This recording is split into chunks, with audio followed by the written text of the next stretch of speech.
Hello YouTube, this is Model Train 9500 here. This is going to be a relatively quick just video update here. There's a few things going on here, and I thought I'd just get a little bit of railroad running in. I haven't ran too much lately, so I just thought it'd be good to do that. So first off is there was a little bit of drama, I guess, among us model railroaders about NS BNSF Railfan and NS Modeler 24. There were concerns voiced by many people that NS BNSF Railfan was actually an account created by NS Modeler 24 to do hating videos, well, hating comments and all of that. This came as a shock to many of us, as NS Modeler has been uploading videos for a long time and has never shown any signs of disrespect, and he's always been the greatest modeler. So it was very relieving for all of us when we finally found out that NS Modeler 24 was in fact set up by NS BNSF Railfan, and NS Modeler 24 is still the credible, respectable, great modeler that we have always thought him to be. So for those of you that had any doubts or any concerns, don't worry about it. NS Modeler 24 is fine, and in any case, ignore NS BNSF Railfan. He is pretending to be people he is not, and his spreading of hate. So, I'm glad we got that covered. Next is my intermountain GEVOs. I'm running them here together on the bottom track just to see how the sounds sound when they go by each other. It sounds pretty neat. I had them hooked up to the same address earlier, so when you blew the horn they'd both go at the same time. And they do sound really nice. So that's pretty cool, I guess. I did order another intermountain ES40 DC, and I will run that with this one. One has sound, which is this one. The other one, number 7515, does not have sound, and I will be running those together on this layout, and hopefully at some point on a much larger layout with more elaborate scenery and longer cars and all of that good stuff that model railroaders like to see. So that's that. Like I said, I have my BNSF here, which is the first generation, which has the kind of terrible lighting, but nonetheless it's a great model. If you are considering getting a GEVO, the second generation of ES44 ACs, which is the fantasy scheme, they all have good lighting, so don't worry about that. The only ones you need to worry about are the first generation ES44 ACs, which are kind of hard to find anymore, but they are still out there. Specifically BNSF, Canadian Pacific, Kansas City Southern, EMD Demonstrator number 2005, and Union Pacific, but I don't know the specific numbers on Union Pacific. The BNSF numbers are, let's see, 5479, or wait, maybe 5749, 5757, 5764, and 5778, I think.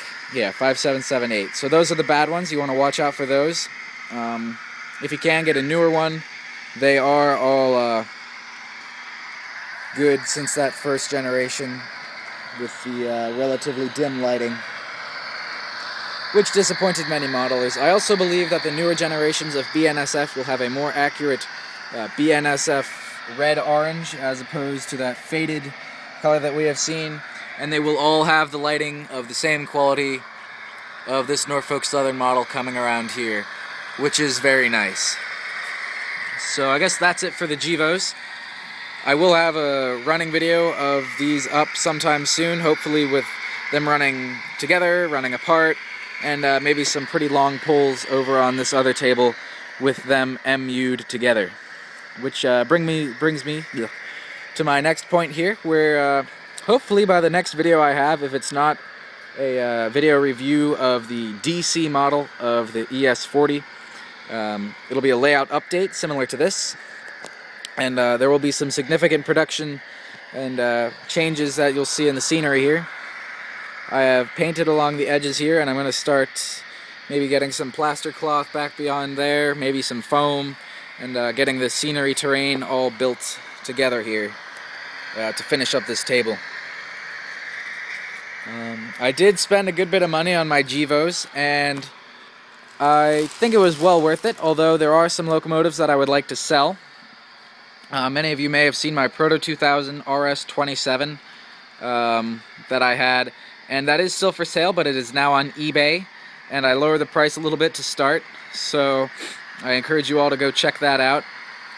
It's just look up Proto 2000 RS27, and it should be right there. It's the only one there with custom weathering and DCC as of now, which is I think February 3rd. So I guess that's just about it.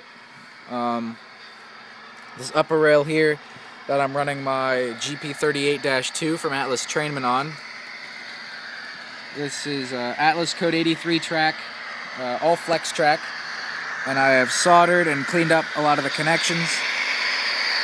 And now for the most part it makes it around at least 100 times before derailing. And even then, you can't be sure if it's going to derail or not, but that's just the average that I've been dealing with. Here. This is where it pops off. As you can see, the track kind of has a sharp bend there, which in most cases it has remained the locomotive has gone without any problems.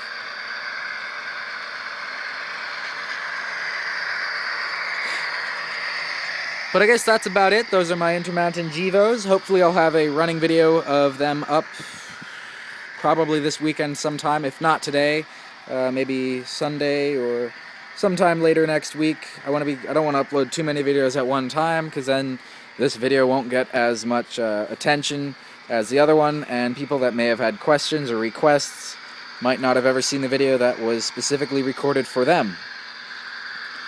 So there will be that video up. I don't know exactly when.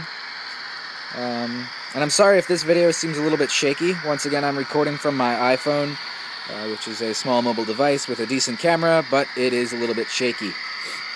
So thank you for watching, and I guess look for more videos in the future.